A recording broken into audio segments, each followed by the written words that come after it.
Tal y como les expliqué en la lección anterior donde les compartí el tema de las colas, una cola es una lista de datos que se caracteriza porque sus elementos van a ir siendo procesados conforme estos van llegando.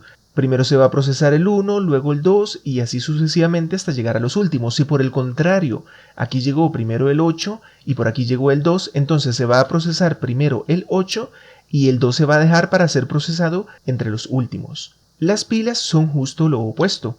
Una pila se caracteriza porque sus elementos van a ir siendo procesados a partir del último elemento en ser ingresado. Primero el último, luego el penúltimo, el antepenúltimo y así hasta llegar a los primeros. Me gustaría volverles a compartir la analogía donde comparábamos una cola con la cola de un banco, donde los clientes van a ir siendo atendidos conforme van llegando.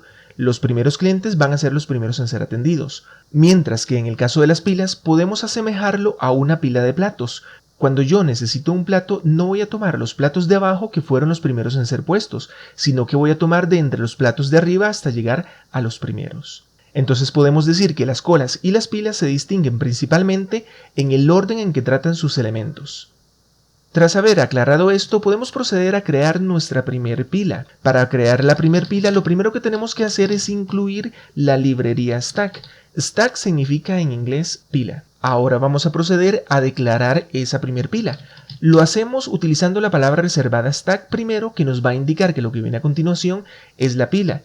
Entre los signos de menor que y mayor que vamos a incluir el tipo de datos que va a soportar mi pila. En este caso yo voy a incluir datos numéricos de tipo entero y por eso he utilizado el tipo de datos int.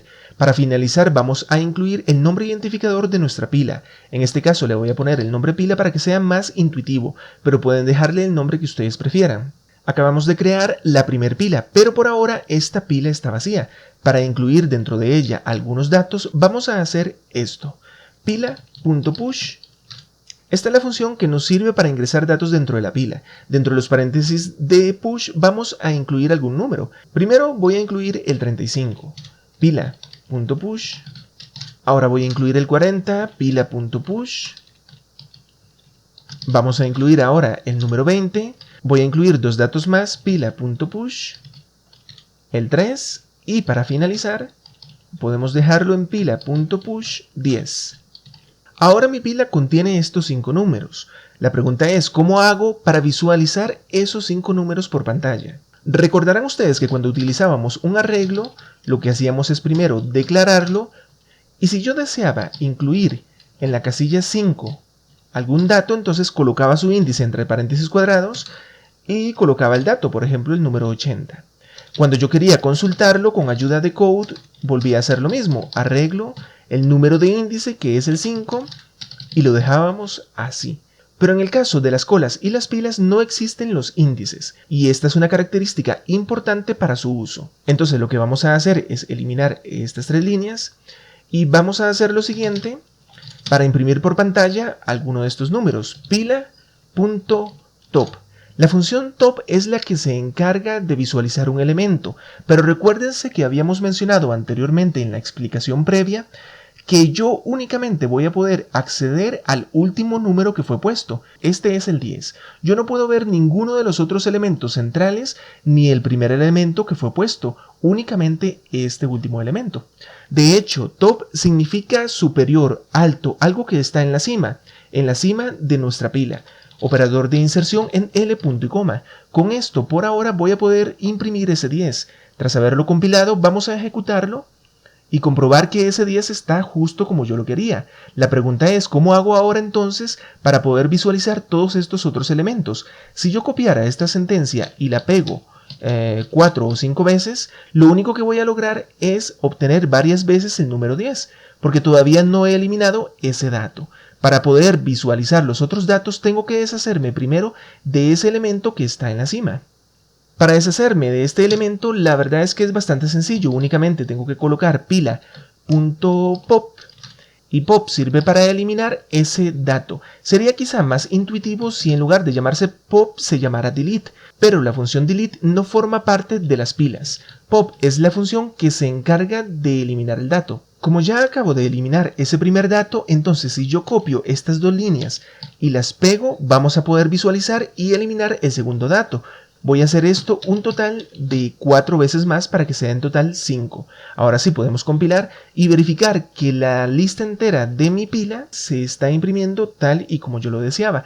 Con el orden que les acabo de explicar, los últimos elementos en haber ingresado son los primeros en imprimirse y los primeros elementos van a quedar de último. Pero tal y como también les explicaba en el video de las colas, imaginemos que ahora en lugar de tener únicamente 5 datos, yo tuviera 10. En este caso, para poder visualizar todo esto, tendría que duplicar estas 10 sentencias que tenemos aquí y me quedaría un total de 20. El código sería bastante grande. Y lo peor no es eso, sino que imaginemos que en lugar de ser el programador el que ingrese estos datos, fuera el usuario el que ingrese los datos o sean devueltos también desde alguna base de datos o desde algún archivo de texto. En tal caso, el código para poder visualizar toda la pila sería un código enorme. Y lo mejor de todo es que este código entero lo podemos reemplazar por tan solo 3 líneas. Voy a eliminar esto también, para ver cómo va a quedar nuestro código. Voy a dejar estos datos de aquí nada más para este ejemplo, pero si quisieran que esto sea devuelto desde una base de datos o que sea el usuario el que ingrese los datos, también pueden hacerlo. Pero para no complicarles este ejemplo, vamos a dejarlo así por ahora. Para visualizar de forma automática todos los elementos de mi pila, vamos a utilizar un bucle. Voy a implementar el bucle while, que significa mientras. Yo lo que quiero es que mientras todavía hayan elementos en mi pila, este código que voy a escribir dentro del while se siga ejecutando. Entonces lo que vamos a hacer es lo siguiente: pila.size. La función size me devuelve el tamaño de la pila. El tamaño de la pila va a ser igual al número de elementos que hay incluidos de mi pila. Como en este ejemplo tenemos 10 elementos, el tamaño devuelto por la función size va a ser 10, el número 10. Entonces, mientras pila.size sea mayor a 0, yo quiero que se ejecute el código que está entre llaves. De tal manera que al principio me va a devolver 10 elementos, luego me va a devolver 9 elementos y aun cuando se conserve, aunque sea un solo elemento, me va a devolver un 1. Se va a seguir ejecutando este bucle. Lo que vamos a hacer aquí es lo mismo que hicimos hace un rato, pero solo una vez. Primero, code, operador de inserción, pila.top, para poder visualizar ese elemento actual. Vamos a incluir aquí otro operador de inserción en L, punto y coma.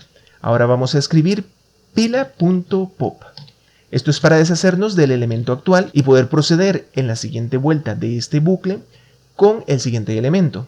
Dije que en tan solo 3 líneas, porque si subimos esta llave de cierre, me queda únicamente 3 líneas. Voy a dejar esta llave por aquí, pero el funcionamiento es completamente el mismo. Procedemos ahora a compilar para verificar que todo está saliendo tal y como lo esperábamos. Aquí podemos ver esos 10 elementos. A diferencia de en la lección anterior, en esta ocasión me gustaría incluirles una práctica más, que evitará que olviden todo lo aprendido de las pilas en tan solo 2 semanas, y además les permitirá que ganen una mayor fluidez en la creación y manipulación de las pilas. En la siguiente práctica vamos a hacer algo muy sencillo. Tenemos que encontrar el mayor elemento que esté dentro de mi pila. Aquí salta a la vista que el número mayor es el 40, que por cierto se repite en una ocasión. Voy a eliminar estos últimos 5 elementos. No hay ningún problema si los dejamos, pero en mi caso yo lo voy a haber eliminado. Lo primero que me doy cuenta para resolver esta problemática es que en el momento en que yo localice ese número mayor, que a simple vista vemos que es el 40, voy a necesitar incluir ese número o guardar ese número dentro de alguna variable. Entonces para eso primero creamos una variable de tipo entero a la cual yo le voy a llamar mayor, pero pueden dejar el nombre que ustedes prefieran. Luego de esto me doy cuenta que para poder buscar un elemento entre toda mi pila voy a tener que buscar entre todos los elementos de la pila uno por uno. Voy a tener que recorrer la pila entera de forma automática. Y cuando hablo de recorrer una pila, me recuerdo que en este bucle while yo estaba recorriendo la pila de forma automática. Nada más voy a eliminar estas 2 sentencias porque ya no me interesa visualizar todos los elementos. Y vamos a cambiar ese código por el siguiente. Primero escribiré un condicional de tipo if. Si pila.top es mayor, vamos a incluir aquí el signo mayor que. Si pila.top es mayor que mayor, es decir, que el número que esté incluido dentro de mi variable mayor, entonces yo quiero que se ejecute lo que esté entre llaves. ¿Qué es lo que vamos a ejecutar? Vamos a hacer que mayor sea igual a pila.top. Esto tiene mucha lógica. Primero voy a colocar aquí un punto y coma. La lógica está en que si el número actual que se está visualizando con pila.top es mayor al contenido aquí, entonces tengo que cambiar el valor que había en la variable mayor por ser menor a este valor que ahora es mayor. Con este valor me refiero al de pila.top. Espero que no se les haya hecho muy complicado entender esto. Vamos a añadir por debajo de este condicional pila.pop para que sea eliminado el elemento que yo acabo de evaluar. De otra forma seguiría evaluando el mismo elemento. Sin importar que se cumpla este condicional o no, el elemento ha de ser eliminado para proceder en la siguiente vuelta del bucle con otro elemento. Este es todo el algoritmo. Ahora vamos a colocar aquí abajo un code para imprimir por pantalla el valor almacenado dentro de la variable mayor. Y con toda confianza puedo estar seguro de que el elemento que se ha guardado en la variable mayor es el 40. Vamos a compilar aquí y si no ha surgido ningún error, vamos a estar viendo el número 40. Ahí lo tenemos. Para que practiquen todavía un poquito más este tema de la algoritmia, les voy a preguntar, si yo quisiera en lugar de obtener el número mayor, quisiera obtener el número menor, entonces ¿cómo haríamos? ¿Qué es lo que yo tengo que cambiar a este algoritmo? De una vez les voy a responder, porque de hecho la respuesta es bastante sencilla. Lo único que tengo que cambiar es este signo mayor que por el signo menor que. Obviamente la variable si se llama mayor va a ser poco intuitivo porque en este caso estoy buscando el número menor, no el número mayor, pero no la voy a cambiar para demostrarles que únicamente necesitaba cambiar el signo mayor que por el signo menor que. También voy a necesitar otra cosa más, pero primero voy a compilar para demostrarles lo que acontece. No me genera ningún error, pero lo que me devuelve es únicamente un 0. Para entender por qué me está devolviendo un 0 y no el número menor de mi lista, cuando incluso dentro de esta pila no está incluido ningún 0, lo que hago es verificar desde el principio. Yo aquí arriba declaro la variable mayor. La variable mayor en este momento equivale a 0, es decir, dentro de ella no hay incluido nada. Y puesto que dentro de mi lista no hay ningún número menor a 0, entonces nunca se va a cambiar el valor de la variable mayor. ¿Cómo hago yo entonces para evitar este problema? Muy sencillo, voy a hacer que antes del bucle while mayor sea igual a pila.push. No es pila.push, es pila.top. Con esto he garantizado que mayor obtenga el número de algún dato incluido dentro de mi pila y a partir de ahí ya no va a surgir ningún problema. Vamos a compilar y vamos a verificar que ahora sí me está devolviendo el 3, porque el 3 es el menor elemento de esta pila. Si conserva alguna duda acerca de este código, les recuerdo que tal y como hicimos todo el año pasado, quedo atento para responderles. En las siguientes lecciones les voy a estar compartiendo los temas de los TDA restantes, como las listas y los vectores. Así es que nos vemos por allá.